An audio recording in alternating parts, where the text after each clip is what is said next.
Picture the dinner table at 9 p.m. The rice is hot, the curry smells divine, yet there are two glowing lights on the table. Dad's thumbs sprint through red ink stock charts. Mom launches Candy Crush into oblivion, level 6,000 and counting. Across the table, the toddler chants, "Coco, Coco," while clawing for your phone.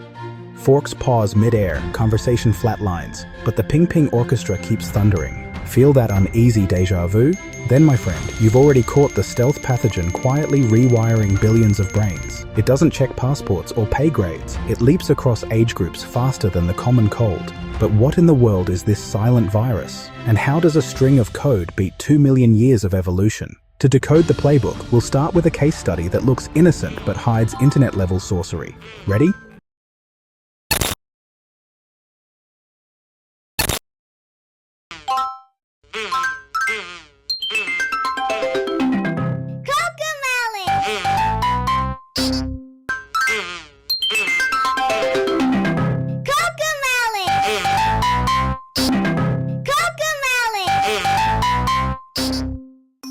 Cocomelon isn't just another kid's channel. It's a $10 billion cartoon factory pumping out dopamine like Willy Wonka pumps chocolate. My son is almost 2 and I've been letting him watch Cocomelon, but now I had to get him speech therapy so I can get him to talk. There are hundreds and hundreds of anecdotes in which parents mention the exact same problem. The Cocomelon show is so insanely addictive, it's being compared to nicotine and causing developmental issues amongst the kids who can't stop watching. 193 million subscribers, 200 billion views, numbers Hollywood would frame on the wall. Researchers sat toddlers in front of 2 screens. One showed plain day-in-the-life footage, the other played Cocomelon episodes. Every time the child's gaze drifted away, the editors marked that timestamp. Later, those drop-off points were patched with oversaturated colors, sudden camera zooms, or loud audio cues. Mini dopamine grenades that forced the child's gaze back to the screen. Neurologists found that the brainwaves triggered by these rapid stimuli are strikingly similar to patterns observed during substance addiction. No show or movie puts my son into a deep trance the way Cocomelon does. The second it's on the TV, he turns into a toddler zombie who doesn't see or hear anything else that's going on in the room. So when a parent jokes that their baby needs a fix of Cocomelon, the punchline hits the frontal cortex. In the attention economy, companies win not by making better content, but by reverse engineering your brain's reward circuitry. Children's TV expert Jerica Sands calls it the most damaging show a child can watch, explaining the sneaky ways in which they make the show addictive. Victory in the attention economy goes to the finest neurohackers. If that's how they hook toddlers, what happens when those kids grow up? Toddlers have Cocomelon. Adults get Instagram, X, and TikTok, a casino in your pocket. Notice how your notifications never load instantly. That micro delay is designed to spike anticipation, which means a bigger dopamine release when the red bubble finally appears. And that means that we need to sort of give you a little dopamine hit every once in a while because someone liked or commented on a photo or a post or whatever. And that's going to get you to contribute more content, and that's going to get you, more likes and comments. I mean, it's a social validation feedback loop that it's like it's exactly the kind of thing that a hacker like myself would come up with, because you're exploiting a vulnerability in human psychology. In a recent CDC study from 2011 to 2021, when social media use was booming, the percentage of teen girls who reported persistent feelings of sadness or hopelessness increased by nearly 60%. 21-year-old Sophie Chev clearly remembers the moment she joined social media. It was the day of her 10th birthday party. I was someone that grew up pretty heavily bullied and someone that struggled to fit in socially. So when my peers told me that there was this app that they were downloading to stay connected to each other, to expand their social life, I thought that if I downloaded it, it would help me fit in too. She downloaded Instagram and followed a few other students, but Sophie says when she turned to the Explore page, she saw content from accounts she didn't follow. And when she started clicking on posts about models and weight loss, she says it took a turn. It went from swap out a candy bar for a carrot to this is how to hide your food, how to avoid eating completely. Sophie says the content helped lead to her eating disorder. She was hospitalized 13 times, starting at the age of 15, when her doctor delivered this dire warning. He looked me in the eyes and said, the insurance called and asked for your prognosis. And I had to tell them that you are going to die in the next couple of weeks. Your heart, liver, kidneys, they're all failing. Sophie made major changes in her life, and she's in a healthier place now, going to therapy and taking a 2-year break from social media. In the 1950s, psychologist B.F. Skinner discovered that pigeons hit a lever furiously when rewards came at random intervals, a variable reward schedule. Decades later, Silicon Valley baked the very same psychology into infinite scroll. Each swipe is a lever pull. Sometimes you see a boring post, sometimes a viral meme, and once in a while, a jaw-dropping video. That unpredictability forces your thumb to keep gambling for the next dopamine jackpot. According to the United Nations, 64 million people battle substance abuse. Now compare that to 210 million people already hooked on social media. In other words, big tech became 3 times bigger than the global drug cartel in less than 20 years without smuggling a single gram across any border.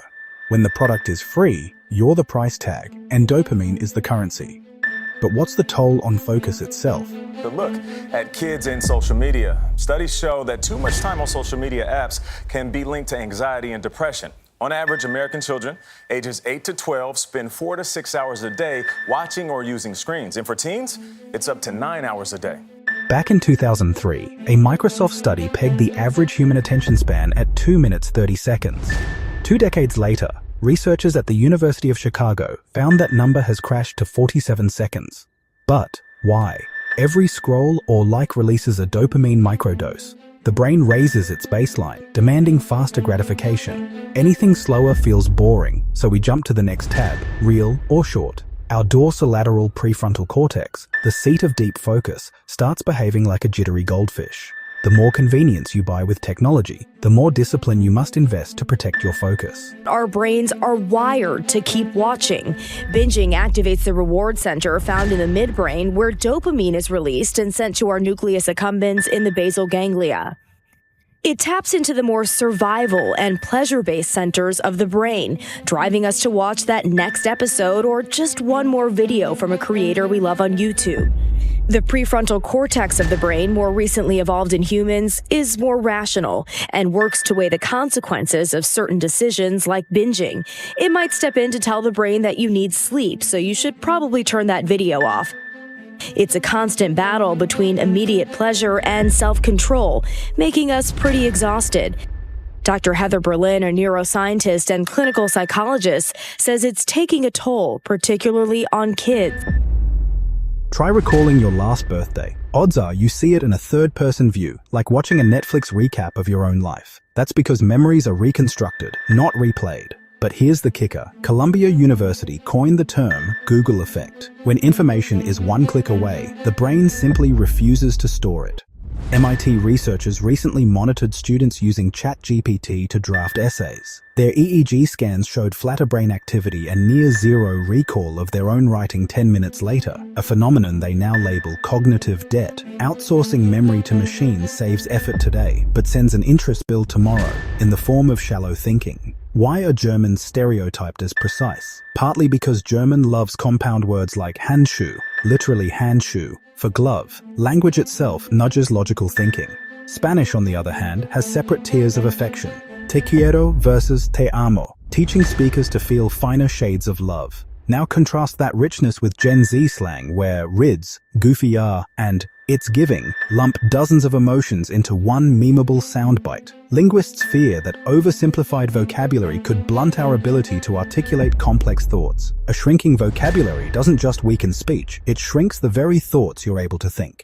Let's look at the long-term consequences. Heavy social media users report a 28% rise in loneliness despite larger friend lists, because emojis cannot replicate facial micro-expressions. Instant answers kill the productive struggle that forges creativity and reduces problem-solving ability. Every swipe trains an algorithm that knows your insecurities better than you do, nudging purchases and political beliefs. Post-pandemic classrooms replace notebooks with tablets, yet handwriting is proven to boost concept retention by 25%. We are gaining convenience, but losing comprehension. If this seems overwhelming, remember, every system that hacks you can be hacked back. Jump to Future never leaves you without actionable insights. So here are 7 battle-tested tools to reclaim your mind. Grayscale. Your phone, colors trigger the brain's ancient fruit-picking reflex. Remove them and most apps lose 30% of their allure overnight. App hygiene. Keep essential tools on page 1. Bury dopamine traps on page 3 or delete them. Do 30-minute dopamine fasting. Sit with zero stimulation daily by avoiding mobile or television. Boredom is not the enemy. It's the gym where attention muscles grow. Buy an alarm clock, a paper notebook, and a cheap MP3 player. Segregate utilities from distractions. Have a gratitude journaling. One line each night trains your brain to notice nuance, lowering the dopamine baseline naturally. Have a 90-second eye reset. Every 20 minutes, gaze at something 20 feet away for 90 seconds. This proven 20-20-90 rule relaxes ocular muscles and resets mental fatigue. Spend half a day in a park or forest trail. Natural fractal patterns have been shown to reduce cortisol by 15% and restore prefrontal cortex activity. Implement just 2 from the above list and you'll feel the difference in 7 days. Here are 3 key takeaways. Addiction is a business model. If a product is free, read the fine print. You are the revenue stream. Attention is finite. Guard it like a limited edition NFT. Once lost, its value drops for good. Technology is a double-edged sword. Used consciously, it's a superpower. Used mindlessly, it's a super virus. Before we wrap up, do me a small favor. Pick the single hack from today's playbook that felt easiest and schedule it in your calendar right now. Action beats intention, and frictionless implementation is half the battle won. Take your time, but not too much time, to decide. Because even as you ponder, the virus is scrolling you. Share it with your friends and family. Subscribe to our channel for more interesting stories. Until then, stay curious. This is Jump to Future, and I'll see you again soon.